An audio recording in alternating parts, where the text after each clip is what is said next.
Welcome everybody to tonight's lecture. My name is Jason Johnson. I'm an associate dean academic for the architecture program here at Sappho. We're excited tonight to welcome Teddy Cruz to present a lecture, and we'll get to that in a minute. I wanted to start with a few acknowledgments around some of the sponsors for this event, as well as just a couple pieces of information. So some of you will have passed some of our students who are selling raffle tickets for Ultra. Ultra is our student magazine, student journal that comes out year and show each year, and it's all run by students and curated by them. So it's a great publication, and so I encourage anyone who's interested to talk to the students at the table and consider supporting that project. This lecture is also made possible by the Legacy Lectures Endowment. I'd like to start tonight by acknowledging that the University of Calgary, located in the heart of southern Alberta, both acknowledges and pays tribute to the traditional territories of the peoples of Treaty 7. This includes the Blackfoot Confederacy, comprised of the Siksika, Piikani, and Kainai First Nations, the Tsuut'ina First Nation, and the Stoney Nakoda, including the Chiniki, Bearspaw, and Goodstone First Nations. The city of Calgary is also home to the Métis Nation of Alberta, Districts 5 and 6. Welcome everyone here to this event, and to just maybe give a plug for one more thing. Next, in December, on the 11th, 12th, and 13th, in this building, we'll be having final reviews of student work in the architecture program, and we'll also be having reviews on campus. If people are interested, after this lecture is over, I'll be putting up a QR code, and it provides, the link will provide information for how you can let us know things that you'd be interested in contributing to the program to Sappho. So whether it's proposing maybe short week-long courses, or serving as a sessional instructor, or maybe just coming to reviews, it's a good way to indicate your interest, and we'll sort of follow up with people based on that input. So you can look for that after we're done here this evening. So I'd like to now introduce Francisco Ayán-Uribe, who is one of our faculty members in the planning program. He's going to introduce Eddie tonight. Francisco.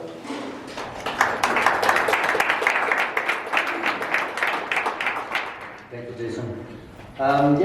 So to introduce Teddy, of course, it's a pleasure to have him here today, but also to introduce a little bit of the lecture and the topic. When we were discussing about the overall umbrella topic for the lecture series this year, Design Matters, we really wanted to focus on some of the very strong, challenging social issues that we are experiencing globally, and how those manifest especially, and what does that mean for our different disciplines. I'm originally from Mexico, so I'm familiar with the topic that Teddy will be speaking of. And when back in 1988, I believe, the first free trade agreement between the US and Canada and Mexico was signed, one of the first criticisms from many intellectuals was that, okay, sure, this is a free trade agreement that is about the free flow of capital and goods, but what about people? And that question still remains in many of these agreements across North America, but also in Europe. What does that mean for these regions, right? It has created a lot of benefits, economic benefits, but a lot also of other conflicts. And really a culture along the border that is quite complex and sometimes ignored. But this is why it's so great to have Teddy here today, because he is world-renowned, and I will read about from this to introduce you. Terry is recognized internationally for his urban and architectural research of the Tijuana-San Diego border, and advancing border immigrant neighborhoods as sites of cultural production from which to rethink urban policy, affordable housing, and civic infrastructure. His investigation of the geography of conflict has inspired a practice and pedagogy that emerges from the particularities of this bicultural territory and the integration of theoretical research, pedagogy, and design production. He's currently a professor of public culture and urbanism in the Visual Arts Department and director of urban research in the University of California San Diego Center on Global Justice, with longtime research partner, UCSD political theorist Fona Forman. He is a principal in Studio Teddy Cruz Fona Forman, research-based political and research practice and architectural practice based in San Diego. So please join me in welcoming Teddy Cruz.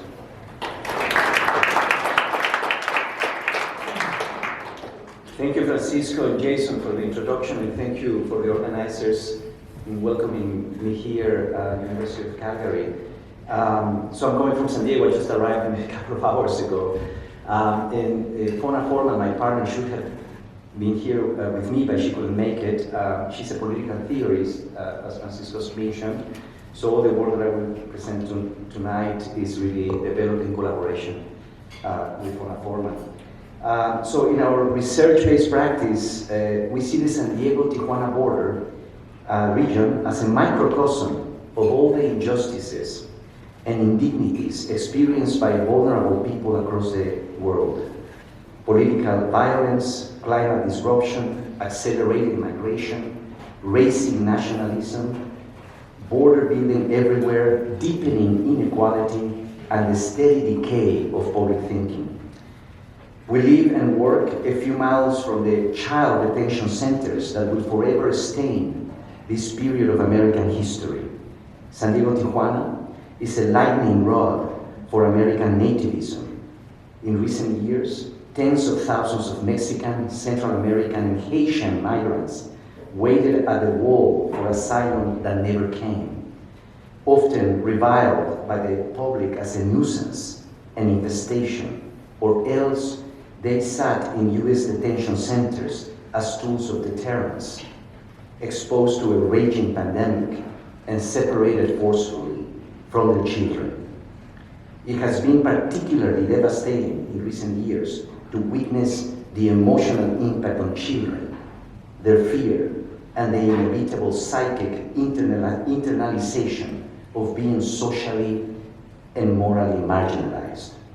Hopefully, there is relief on the horizon. This remains to be seen.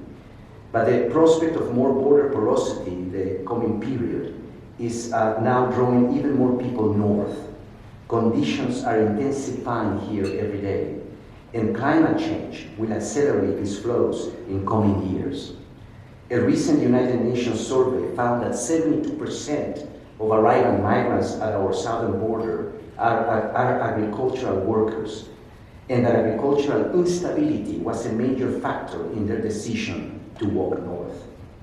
Everyone tends to see northward migration in this part of the world as a function of poverty and violence. And of course that is true, but climate change is a threat multiplier. It makes poverty and food insecurity worse, aggravates violence, and ultimately compounds the reasons why people leave their homes and walk north.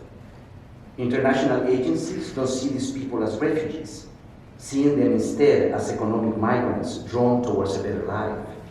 There is no such legal term yet as climate refugees. People are not entitled to asylum or international refugee protection under the Geneva Convention.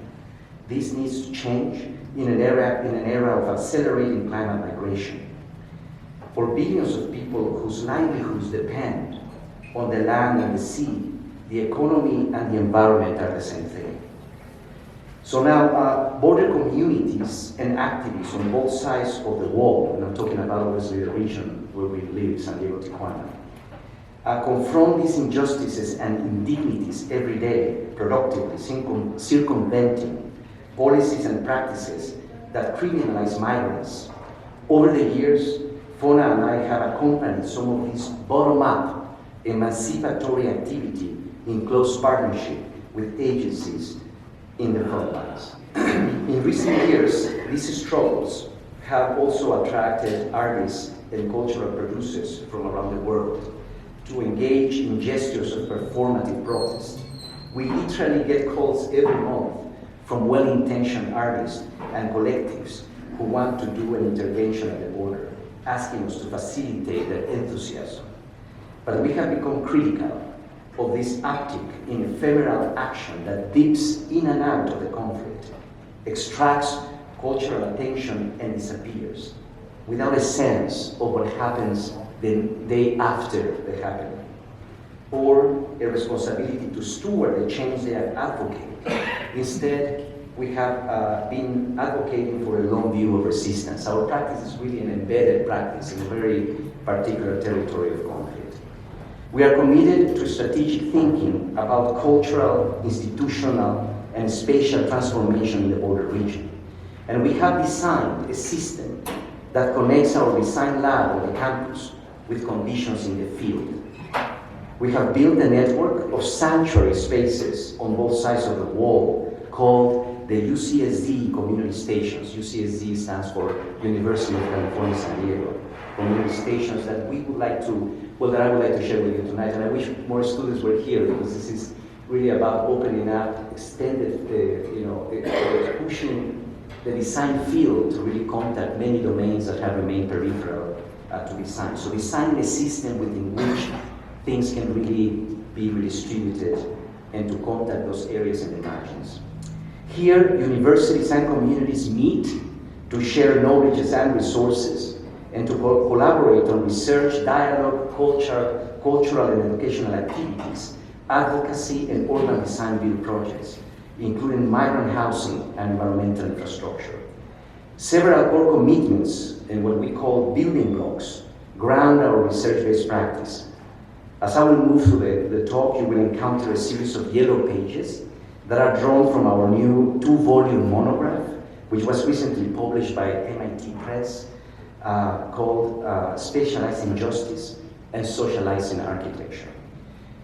So I will introduce you to some building blocks. It's important, and again, I wish more students were here. We don't say it too many times. But for us, intervening in engaging or constructing social and political infrastructure before we really intervene physically has been an important tenet in our practice. So how to reorganize, how to engage social and political frameworks within which architecture can become meaningful. So, beginning with, we radicalize the local. We have always resisted the idea that global justice is something that happens out there in the world somewhere.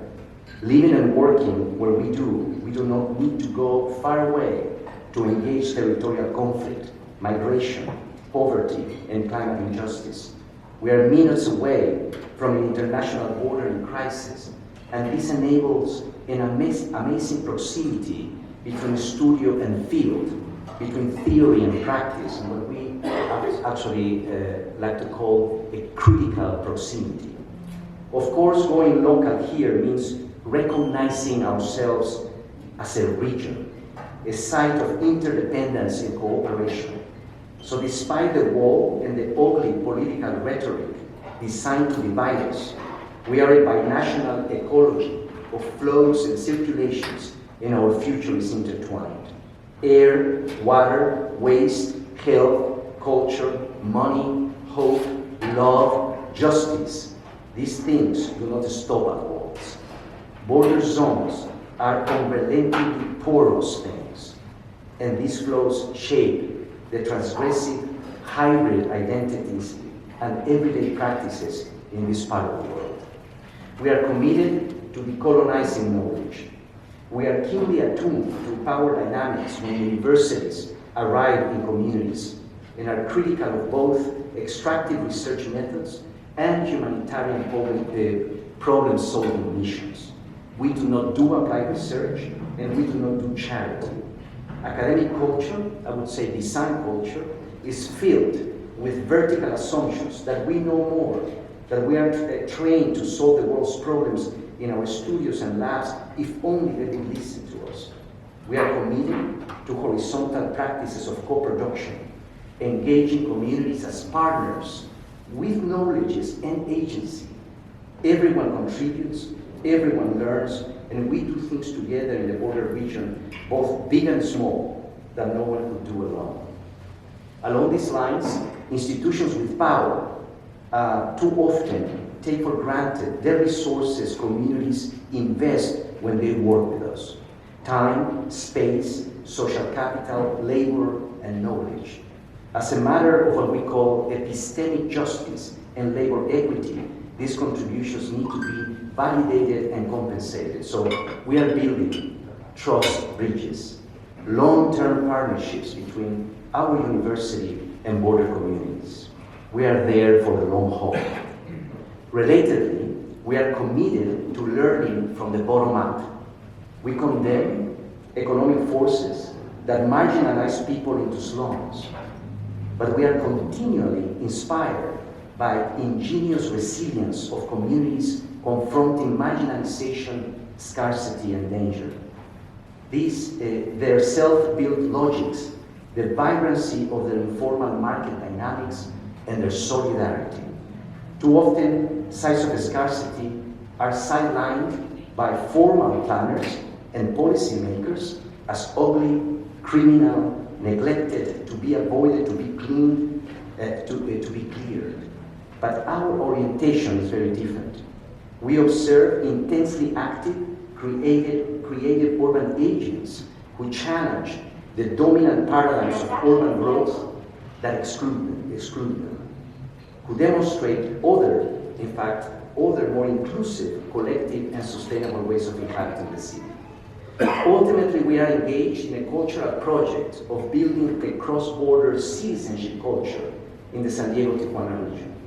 A sense of belonging that is defined not by the nation state or the documents in one's pocket, but by the shared interest and aspiration among people who inhabit a violently disrupted civic space. We reject ideas of citizenship that fragment and divide us rather than unite us.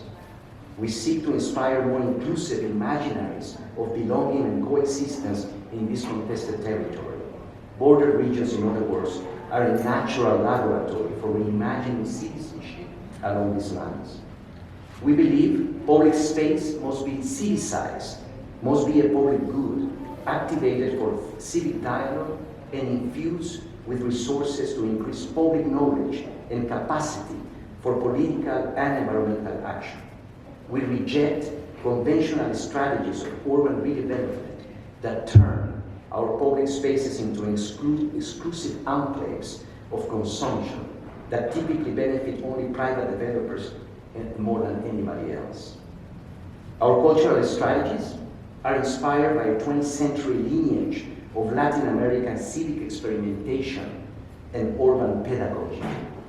In context of dramatic violence and social fragmentations, cities like Porto Alegre, Brazil, and Bogotá and Medellin, Colombia, sought to heal the wounds of history and mobilized a cohesive civic identity through participatory cultural action.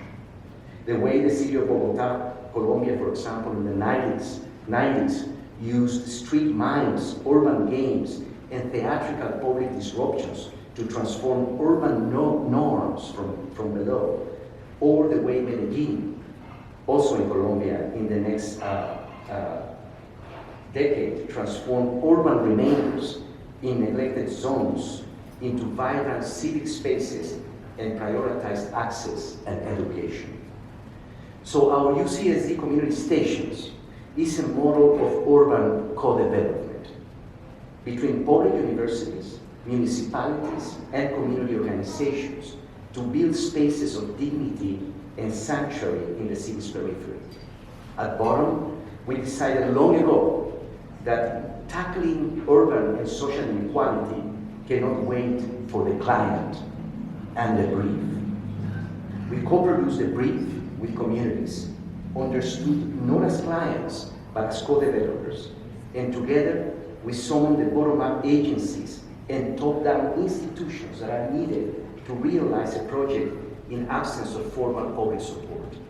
All our projects leverage the social capital, financial resources, and programmatic capacity of our public university. In essence, we have conceptualized a new financial pro forma for community-owned housing co-developed between university and community. Each community station is designed, funded, built, programmed, and maintained collaboratively between the campus and our community partners. So for us, urban justice is a distributive concept. It entails not only the urgent redistribution of resources, but also the redistribution of knowledges. As a distributed system of public spaces transgressing the border wall, the community stations spatialize social justice.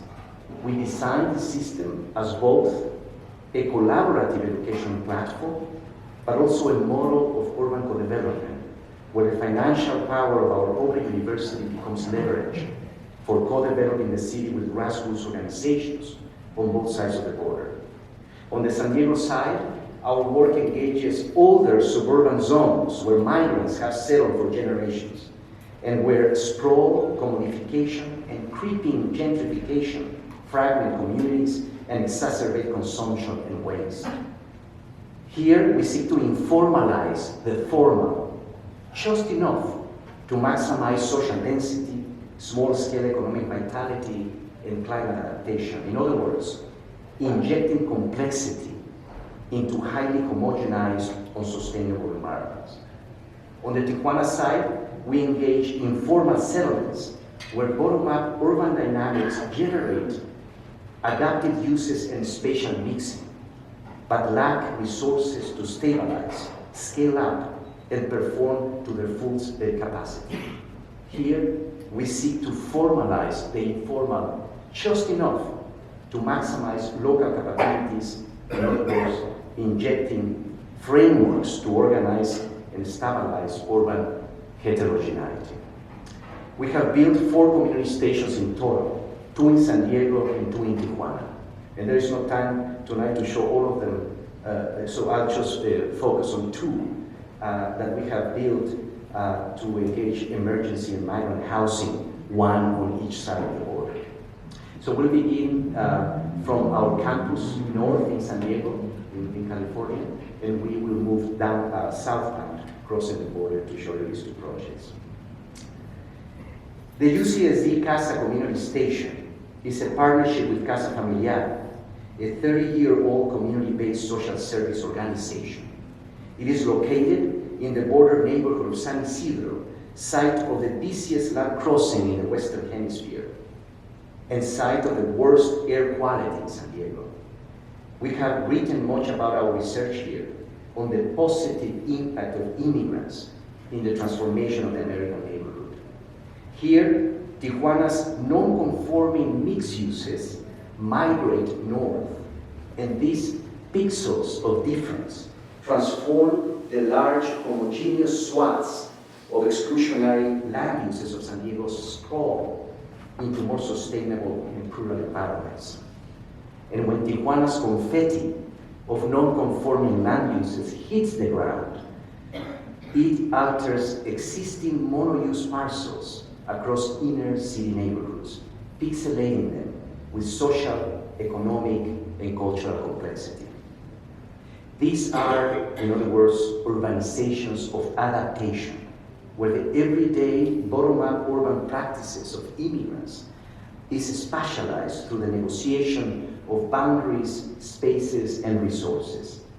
San Diego's cookie-cutter subdivisions are retrofitted by migrant communities, like this mid-city post-war bungalow that was transformed into a Buddhist temple by a Vietnamese community. So who would imagine that the post-war American dream, enshrined in the detached single-family suburban dwelling, would be adapted over time by the entrepreneurial energies of immigrants. Cases like these can inspire us to imagine a new political economy, to support alternative social densities, transitional uses, and shared economies found within immigrant neighborhoods. The UCSD Casa Community Station begins with the adaptive reuse of a beloved historic church that sat for decades in disrepair and which we were able to rescue through this project. During construction, the building had to be lifted to install new foundations. During times of so much political violence inflicted on this border community, the surreal image of the church levitating with Tijuana's informal settlements in the background inspired a sense of hope for local residents. And with this renovation of the historic building, we initiated a process to transform the small parcels surrounding it into an infrastructure for social, economic, and cultural activity, reorganizing small lots into linear public systems to strengthen and expand an existing network of old alleys that are used by residents as informal pedestrian corridors. This community station is organized by this neighborhood-based framework to hybridize public space and affordable housing. So a parcel-sized social infrastructure is comprised of spaces for cultural and economic activity. And this public space is framed by affordable housing. So this organizational logic for this parcel, through a system of linear strips with a variety of small-scale buildings performing different roles, was also a deliberate strategy to coordinate and design, really, diverse financial streams to fund the different small building typologies, synergizing university, community, and foundation economic resources into a $9 million development package. In other words, our community partner, Casa Familiar, has become essentially an alternative developer of affordable housing for its own community, and public space was the detonator. We renovated the church into a community theater with an outdoor stage, flanked on one side by a series of small accessory buildings for social programming, and on the other side by an open-air civic pavilion. This social, educational, and cultural infrastructure anchors 10 units of affordable housing, a sixplex and a fourplex at both ends of the parcel, all mediated by pedestrian walkways. We completed construction of the station in 2020, just as the COVID lockdowns hit. And during the pandemic, the social spaces provided opportunities for open-air gatherings. We are now fully engaged in cultural programming. This is very exciting for us because the site was built really for social proximity.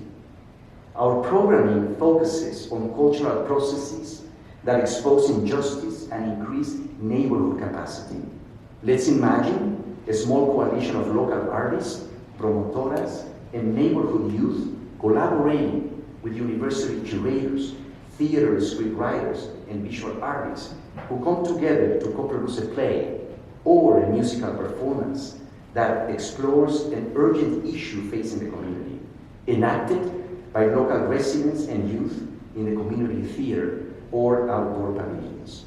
These cultural productions are rooted in neighborhood stories and become bottom-up evidence to increase public knowledge and transform public policy.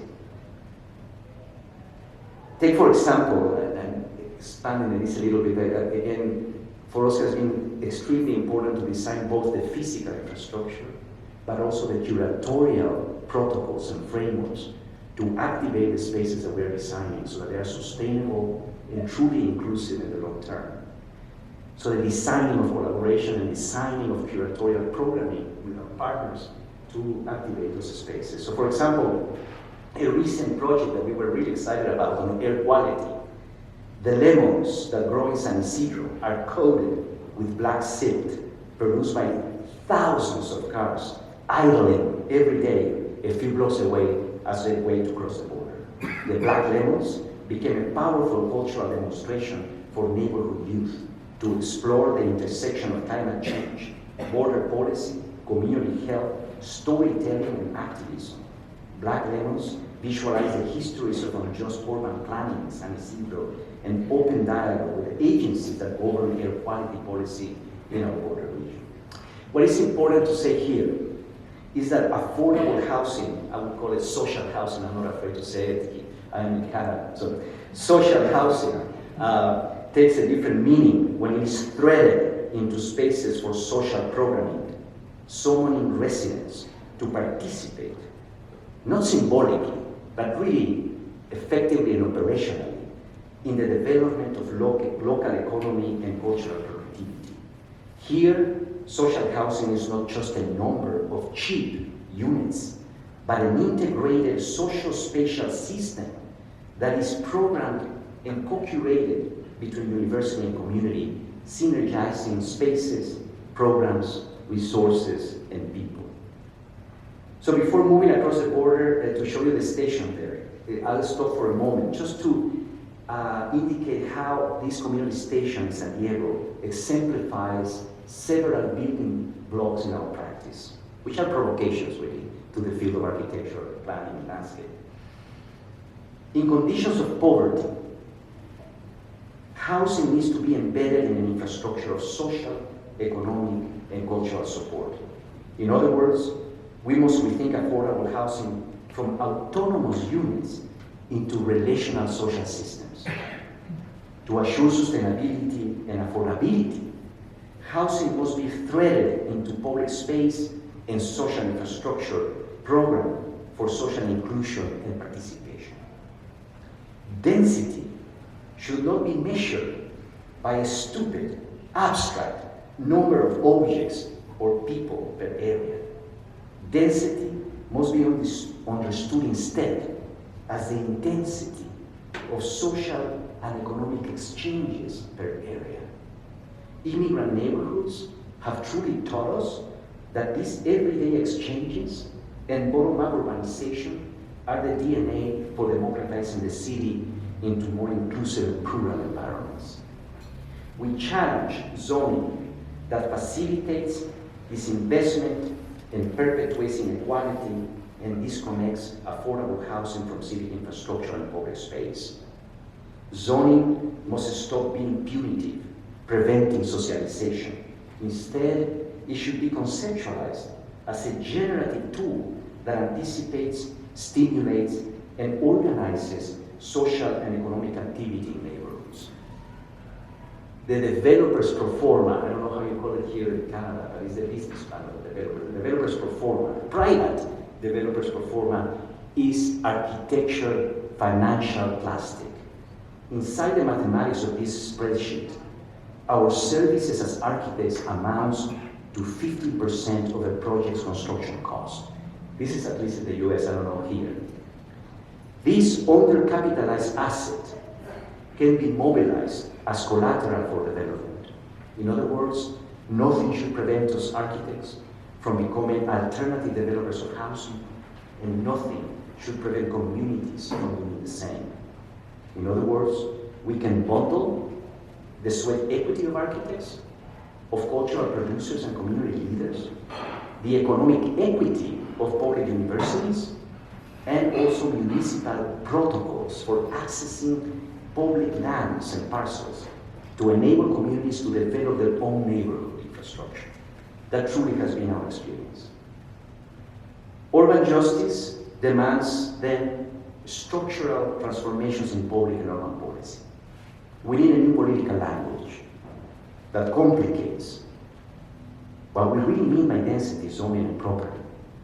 Well-known cliches such as equity, walkability, affordability, livability are meaningless if we don't get specific and concrete about necessary changes in policy and economy.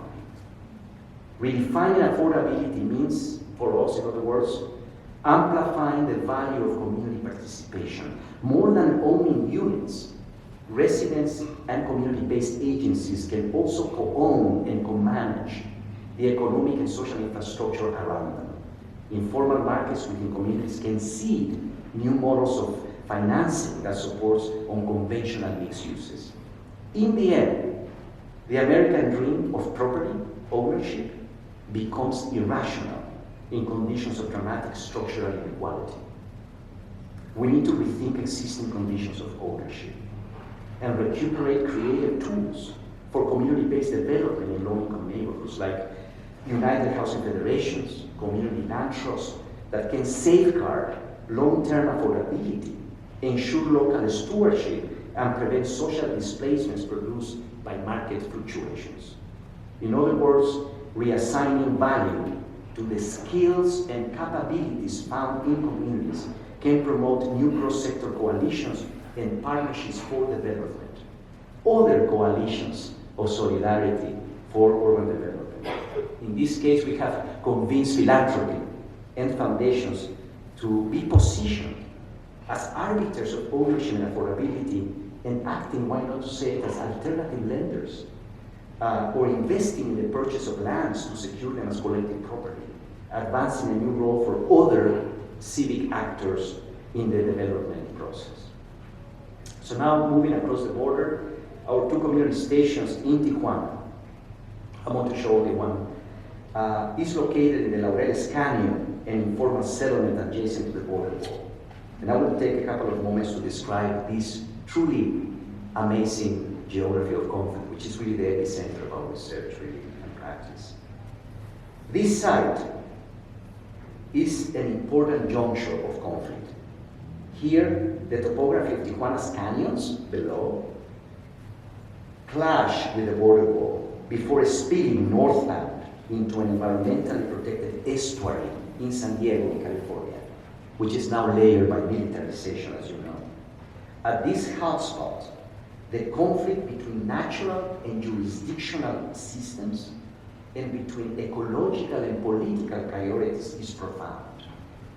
And as we zoom in further, we witness a collision between the estuary and the US, north, up, the border wall, and the informality of the Laureles Canyon, south, home to 100,000 people, including thousands of migrants who have arrived in the last years. This aerial video shows Laureles Canyon and the precarious condition of the informal settlement that has sprawled on the slopes. This site sits 30 minutes away from our campus in San Diego and demonstrates the dramatic proximity of wealth and extreme poverty in our region. Laureles Canyon is impacted by dump sites, drastic erosion, flooding, and landslides. And all of that is exacerbated by the dramatic precipitation fluctuations of climate change. And because Laureles Canyon lacks water and waste management infrastructure to mitigate these impacts, much of the trash, along with tons of sediment, flows downstream, ending in the estuary in San Diego, contaminating this bioregional and shared binational asset. Here, the border wall is an artifact of environmental insecurity. These impacts have intensified in recent years because of the profound lack of collaboration between San Diego and Tijuana to co-manage these cross-border flows. In the last decade, 70% of the open lands in Laureles Canyon have been lost to irregular urban growth. We have been identifying and bundling on squatted lands in the settlement that are still environmentally rescuable to shape an archipelago of conservation. We are advancing an ambitious regional cross-border project called the Cross-Border Commons, an environmental conservation initiative that links the estuary in the US with the informal settlement in Mexico, forming a continuous social and ecological envelope that transgresses the wall and protects the environmental systems shared between these two border cities. And with our Tijuana partners, we are curating a coalition of state and municipal agencies, non-profits, and universities on both sides of the wall, and have begun negotiating with the municipality in Tijuana to adopt the remaining unsquatted public lands inside the informal settlement. Another important contextual note before I introduce you to the Tijuana station is that Laureles Canyon is a site of informal urbanization. As we have written about over many years, the informal settlements of Tijuana are built with the urban waste from San Diego, recycling architectural parts to construct emergency housing and infrastructure. We have learned a great deal from these incremental building practices as people construct their own shelter in layers over time. In a case study we documented, a metal frame appeared from one day to another. In a couple of months, recycled materials began to thread the spaces, and in the next weeks, an informal house emerged. We have also taken note that multinational maquiladoras, referring to what Francisco was saying earlier, Tijuana has become the world capital of television manufacturing, for example, because of NAFTA. So it's a tax haven for multinational maquiladoras. Surround these informal settlements to benefit from easy access to cheap labor. Over the years, we have been experimenting with factory-made material systems to structurally mediate the recycling of waste. We have proposed, in other words, an ethical loop where factories invest in emergency housing. So here we are inside Mecalux, a Spanish maquiladora that produces lightweight metal shelving for global export from Tijuana. Retrofitting is prefabricated materials into structural scaffolds for emergency housing. We designed a catalog with the factory's engineers to test a variety of prototypes and configurations. The first Mecalux typology is shown here with adapted recycled urban waste from San Diego, illustrating how top-down institutional resources must support the bottom-up creative intelligence of informal urbanization. A few years ago, we built the first study.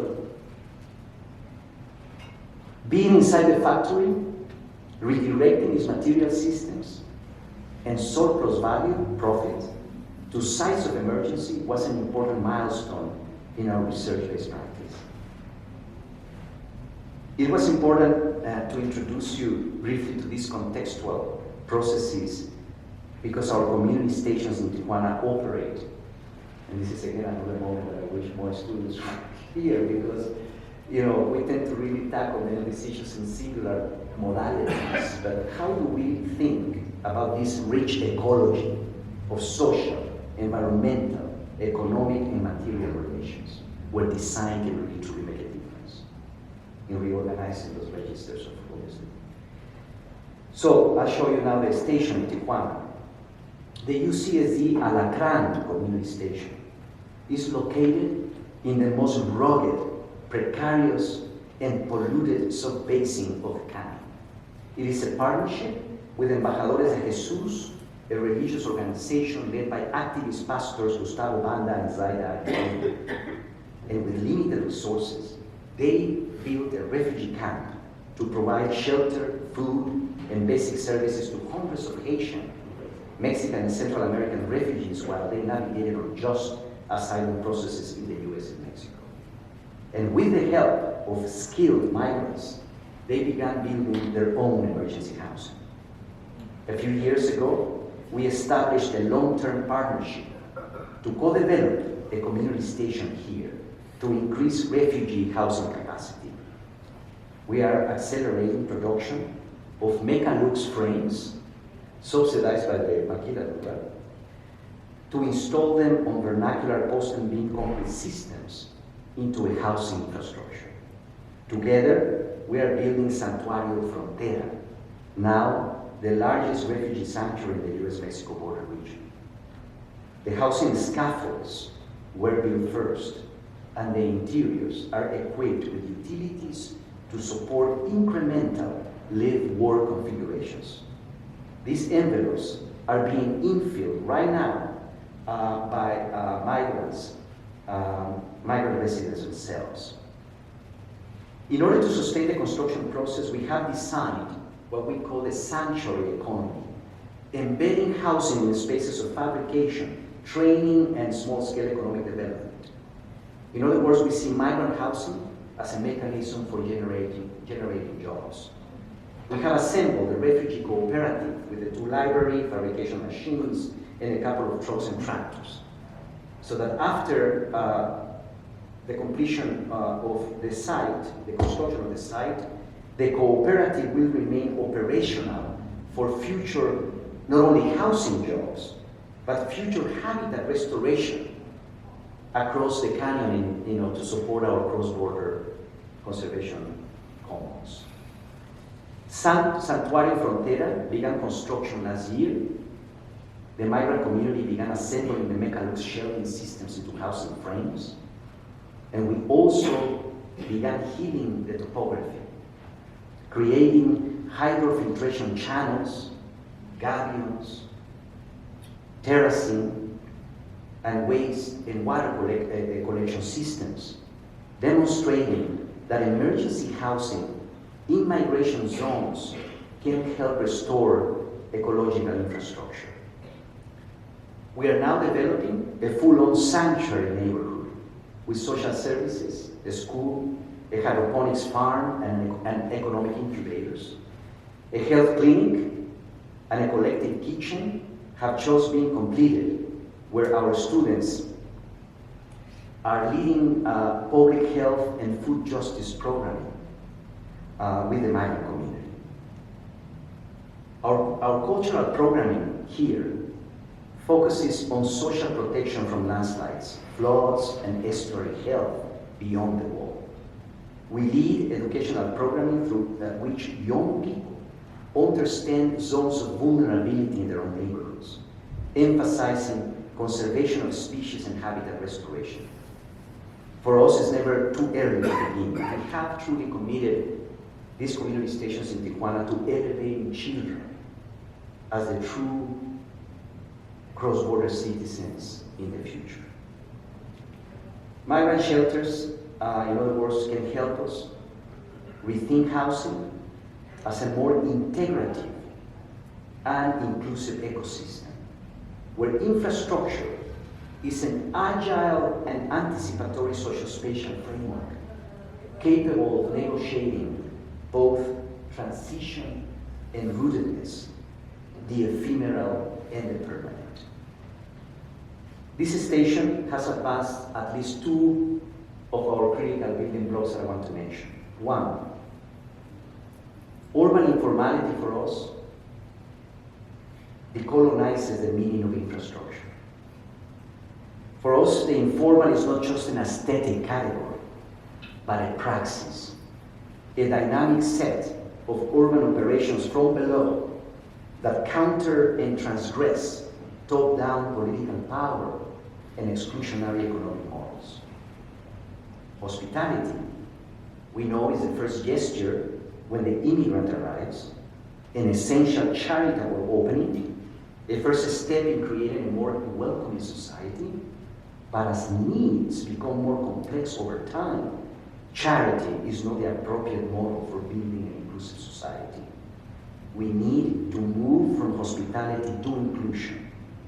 Thinking beyond shelter is a call for rethinking refugee camps everywhere, from places of short-term habitation and service provision to durable infrastructures for inclusion. There is so much more to say about the community stations, about the amazing partners and what we do together in these spaces. While the stations focus on different issues reflecting the priorities of each community, they all aspire to foster solidarity and collective agency, to counter exploitation, dispossession, deportation, and environmental calamity. We want to cultivate what we call an elastic civic identity from these observatories. From the bottom up, ultimately to reimagine jurisdiction in a militarized border zone. To do this, in many of our workshops with our community partners, we curate unwalling experiments that dissolve the border wall using visual tools like diagrams and radical cartographies and performative activity to situate border neighborhoods within broader spatial ecologies of circulation and interdependence, from local to regional to continental and ultimately to global scales. We see spatial elasticity as a civic skill, obviously, to constantly really think macro and micro simultaneously. To produce more expansive ways of thinking, to understand our own challenges within broader processes, and to envision opportunities for solidarity across walls. Here at the border, in our border, the idea of the bioregion, the binational watershed system, has been a powerful imaginary for activating such elastic civic thinking with our community partners. Several years ago, we curated a cross-border public action, let's call it a public performance, through one of the sewage drains that Homeland Security had carved into the wall between Laureles Canyon and the Tijuana River estuary that I showed you earlier. We negotiated a permit with Border Control to transform the drain into an official port of entry going south for 24 hours. Homeland Security miraculously agreed, disarmed by our self-description as just artists, as long as Mexican immigration officials would wait for us on the south end of the tunnel to stamp our passport. Our convoy was comprised of 300 local activists, representatives from municipalities of San Diego and Tijuana, and border activists from around the world. We summoned agencies who are typically at odds with one another, and we moved together southbound, under the wall. We witnessed slum water and plastics flowing northbound towards the estuary beneath our feet. This strange crossing from estuary to slum through a militarized culvert and the stamping of passports amplified the most profound conflicts and interdependencies of our border region. The great insight here was that protecting the vulnerable U.S. estuary demands shared investment in the informal Mexican settlement. So in this cultural experiment, we went down. But sometimes nurturing an elastic civic identity requires ascending up. So imagine a migrant child standing on a narrow sliver of land hundreds of feet above, in fact the crossing that I just showed you, above the border wall, right here at a place called Mirador, or the Lookout. Imagine she plants her feet facing west with the blue Pacific Ocean in front of her. Mexico to her left, the US to her right. Below to her immediate left, she sees the dense informal settlement where she now lives and its proximity to a country she and her family are no longer needed to enter. Below to her immediate right, almost directly beneath her feet, she sees the border wall, which from this vantage looks like a flimsy and ridiculous strip inserted onto a vast and powerful natural system. Lifting her eyes, she sees the green expanse of the Tijuana River estuary with its vulnerable wetland habitats encrusted with waste. And further beyond still, you cannot see any of these photos, downtown San Diego rising vertically into the sky. From this vantage, all the characters of this contested zone come to life. We have witnessed this moment of recognition again and again over the years. There are few places, in other words, on earth, where the collision of informality, militarization, environmental vulnerability, and the proximity of wealth and poverty can be so vividly experienced. But in reality, the conflicts we experience here locally between nation and nature are reproduced again and again along the entire trajectory of the continental border between the US and Mexico. Over the years, we have collected aerial photos like these that document precise moments when the jurisdictional line collides with natural systems, powerfully illustrating what dawn sovereignty looks like when it hits the ground in a complex bioregion.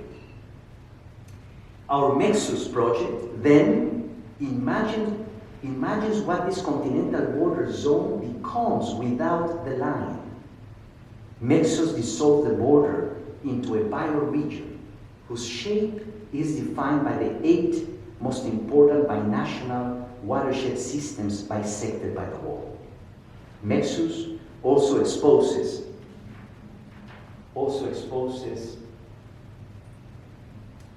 other systems and flows across the bioregional territory, tribal nations, protected lands, croplands, urban crossings, many more informal ones, 50 million people.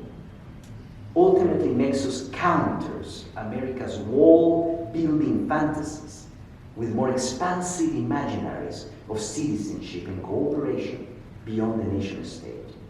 Here it is in the 2018 Venice Architectural Biennale. Now the final civic stretch, literally at the end of my talk. Thanks for your patience. It is a visualization project called the Political Equator, which traces an imaginary line from San Diego, Tijuana, across the planet, forming a corridor of global conflict between the 30th and 38th parallels north. Along its trajectory, we find some of the world's most contested and violent thresholds. The US-Mexico border, of course, at the San Diego, Tijuana, the most trafficked international checkpoint in the Western Hemisphere, the Strait of Gibraltar and the Mediterranean, the main route from North Africa into Fortress Europe, the Israeli-Palestinian border that divides the Middle East, which now has exploded even more brutally, India, Pakistan, and Kashmir, a site of enduring territorial conflicts since British partition, the border between North and South Korea, representing decades of intractable Cold War conflict, and China's accelerating militarization of the South China Sea all the way to the other side, along with Taiwan and Hong Kong. And now visualizing the political equator in red, along the climatic equator in green just below, was an astonishing discovery for us, because the ribbon in between them, between the red and the green, give or take a few degrees, contains our planet's most populous slums, its sites of greatest natural resource extraction and export, its zones of greatest political instability, climate vulnerability, and human displacement.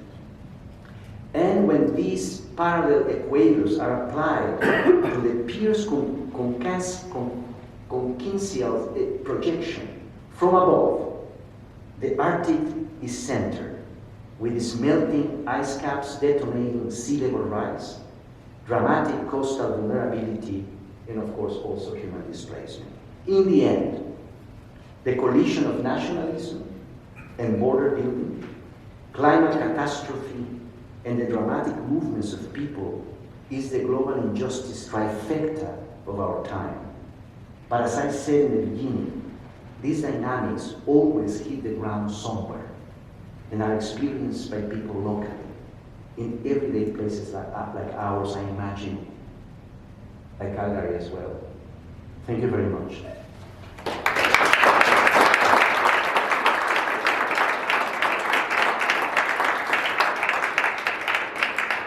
Thanks for your patience. I know that I included a lot. It was maybe very dense, but I wanted to share the cross-section of our research and work, and it would be great to have a few questions.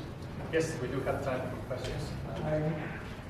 I'm curious as to the support or lack of support the U.S. and Mexican governments give you. Are they behind you? Are they supplementing the economic costs, or just letting you do whatever you want and stay out of it? Well, you know, not directly, the support is not direct, but it's maybe tangential. I mean, this is a kind of situation in environments like this where the planned and the unplanned are negotiated, conditions that are known to be necessary even though they are not official. In other words, how would I call it? Just because laws exist, that doesn't mean they are just. So there is a little bit of leverage, or at least flexibility in the margins to operate in interesting ways when there is lack of federal, state, or even municipal support. But in Tijuana, the city has declared itself a sanctuary city. And we have begun to gain a lot more support. I mean, we began building this sanctuary neighborhood in a place that does not have any infrastructure.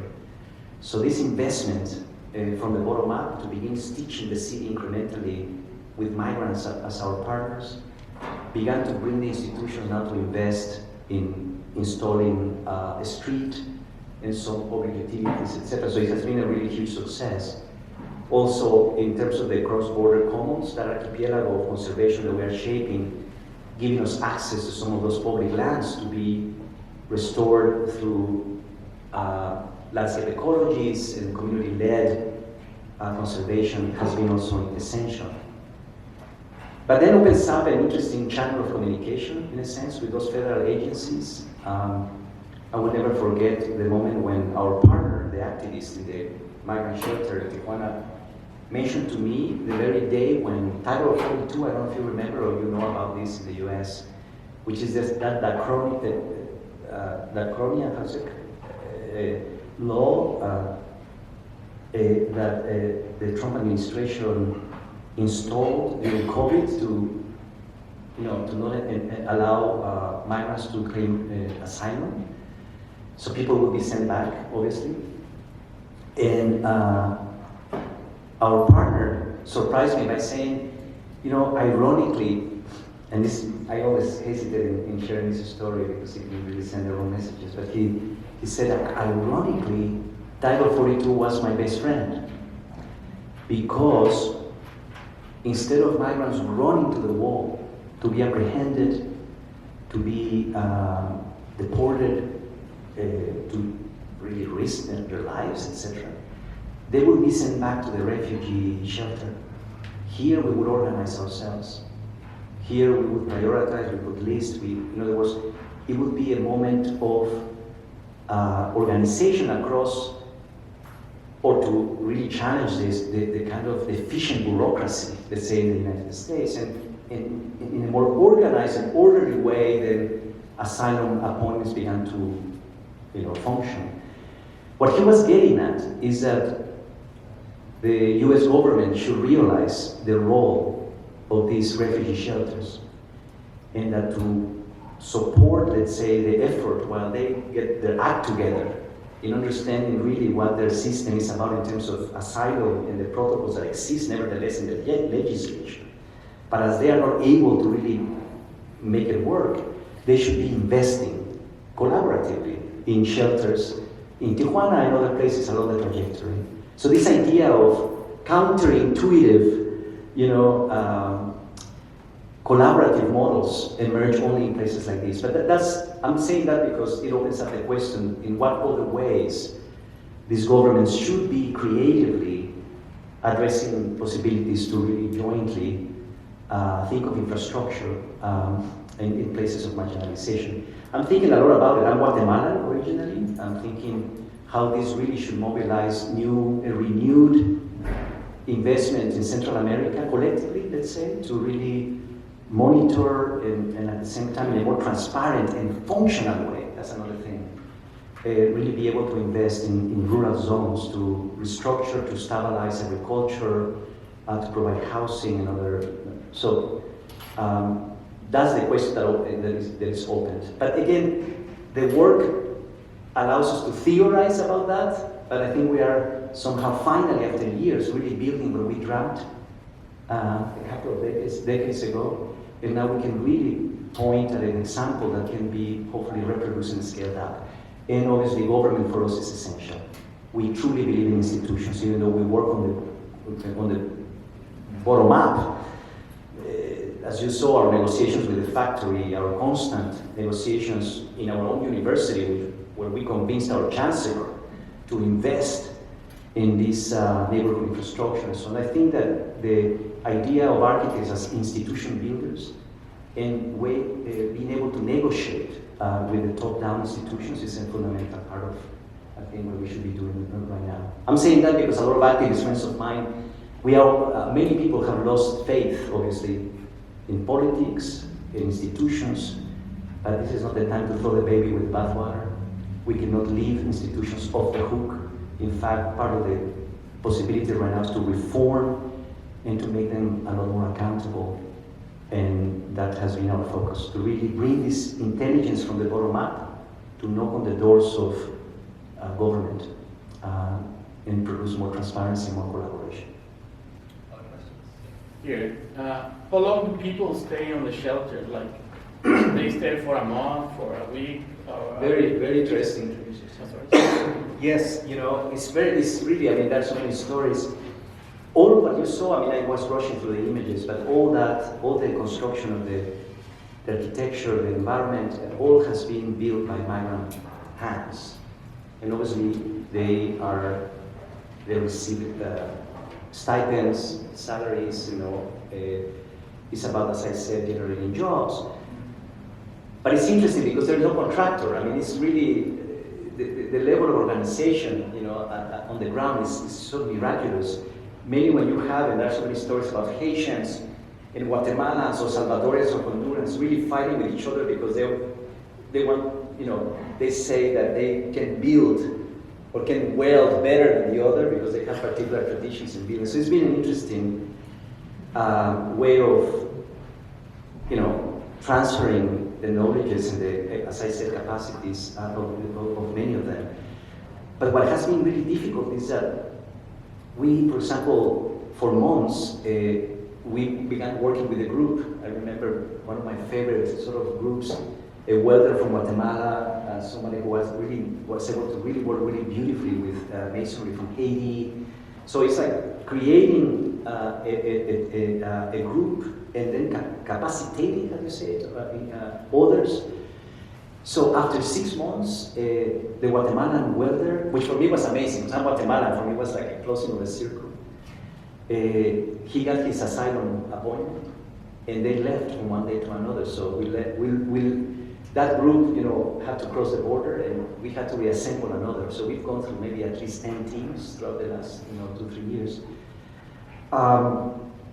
There are people who have remained, and that's what is really interesting here. That's the reason we began to realize that not only we need to continue supporting and fighting for and defending the rights of migrants to migrate, but at some point maybe the rights of migrants to remain if they choose to, and to open up opportunities. And there have been dozens of migrants who have decided not to cross. Some crossed actually for their asylum appointments and were able to enter the US, but they decided to return. A Salvadorian migrant who opened up a little business as part of the neighborhood. So it's an interesting sort of dynamic, and that's what really opened up for us the idea that we need to really make these shelters transitional, infrastructurally speaking, places for that incrementally might become permanent, and allow, again, the opportunities for building an economy and to participate, really, to really integrate the migrant and her children into that community. So there have been people that have been there for 3 years, others who cross, in 6 months, 8 months, 2 years, so it varies. And now it's getting difficult again. Yes. So are these those shelters for families or for individuals? How they are? Yes, when we began working on the housing component, we were interested in creating environments to address the demographics really that we witness. So small units for small families, maybe an area of the building that is for only the men. And in fact, the whole building has been designed to become, at some point, 25 units, of full function 25 units. And we are beginning now the 3rd phase of the project.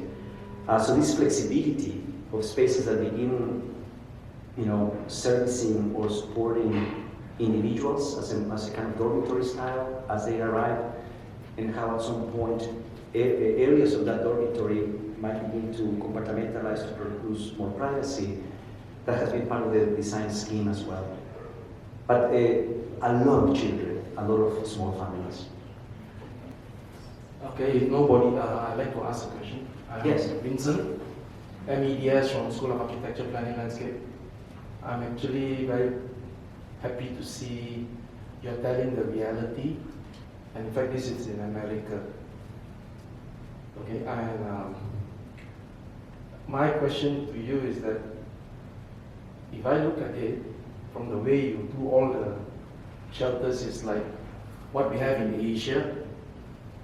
I'm more familiar with Asia and Middle East, you know, and I mean, it reminds me of Slumdog Millionaire. I think the gentleman there asked, the one who just left, I think, he asked a very pertinent question. I just feel that it's just addressing, do you have support from the, especially in North America where the development laws are so, I come from a development background, so the development laws are so, well regulated. Is this like Slumdog Millionaire or some, you know,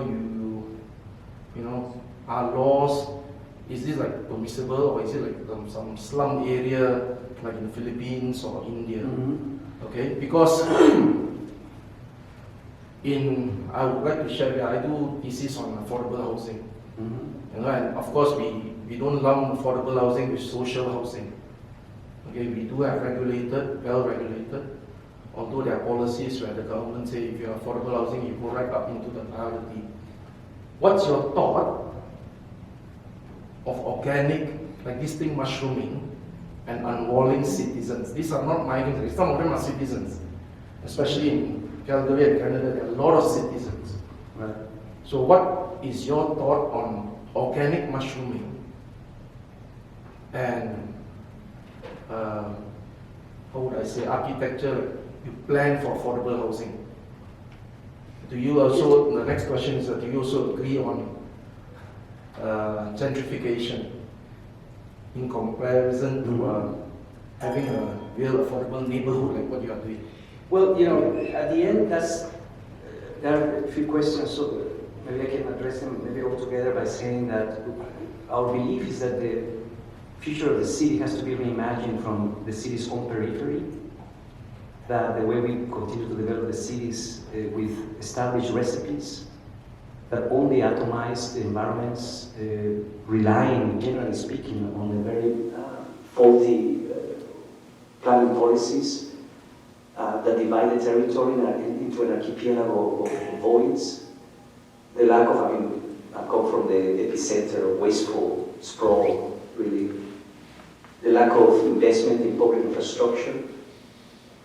For us, at least in the United States, we believe taxation is a civic duty, and the investment really in the kind of revenue that is necessary to invest in those collective and public goods. So in other words, the entire structure, as I was saying earlier, is to completely transform.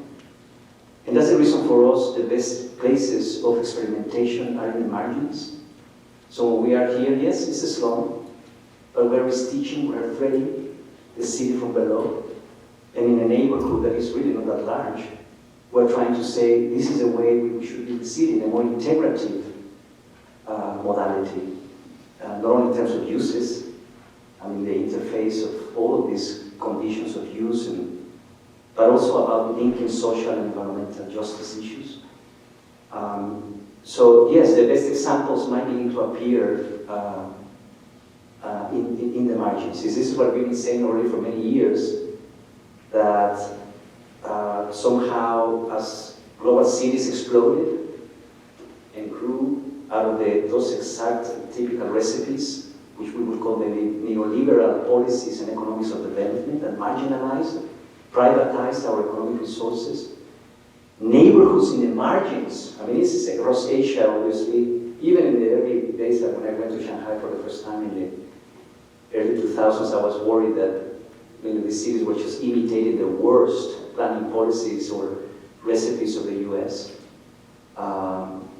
So also in this strange relationship between migrant labor and urban growth, right? The explosion of Dubai and many of the Arab Emirates, the horrendous living conditions of workers imported from many different places at cheap labor, the dynamics reproduce.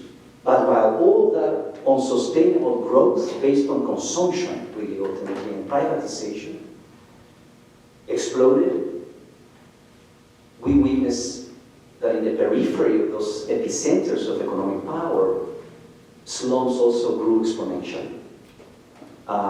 So what I'm trying to say is that we need to redirect our gaze. And that's what I was saying earlier, that many city governments or municipalities see slums as unwanted, as places that need to be cleared and cleaned up, and we see them as fertile grounds for reimagining the city. And ultimately reimagining policy, really. So yes, your question is loaded, but what I'm saying is it really helps me to again share that has been our desire. Which at some point was this strange, how would I call it, suicidal thought. Because we were saying the future of the city today depends less on buildings. What I mean is suicidal as an architect. Depends less on buildings and more on the structural reorganization of social and economic relations. And without that structural organization, we are just incrementally stitching best models of practice in different regions and exchanging knowledges with other really interesting projects across the world. That's what we can do in the last years. That's what we ended up calling in our writing the bottom-up public. That while we wait for a more progressive governance, at least in the US, which now has been trying to survive, even though people do not recognize, which is so sad, what has been achieved in the context of so much blockade, the public intervening into shifting the public's consciousness so that we stop voting against our own interests, inspired a lot of what we are doing in terms of education linked to spaces in the margins. So while that progressive, governance arrives, what do we do in the meantime? And that's what we ended up calling the bottom-up public. It's teaching communities that through their struggles they can be presenting different modalities really of development. Okay? Thank you. Yeah, I think we're out of time. I know that probably there's a lot of I don't know. Yeah. thoughts, but sorry. You were no? Okay. What at the beginning I was starting to say how these lectures were really trying to help us understand how some of the social and economic challenges that we experience are manifesting themselves especially. And I think what you presented today that is also manifesting spatially compassion, empathy, is really a collaborative process. And perhaps I would say that not only the physical space that is the result of those processes, but the training that you have done with your students and with all of the communities involved, that will trigger also other activities, other engagements, right? And has a big impact. So thank you so much for sharing with us. I think this started a lot of interesting thoughts in everybody, and thank you again for coming in order to share this with us. Francisco, thank you. Thank you for all of you for staying. So thank you.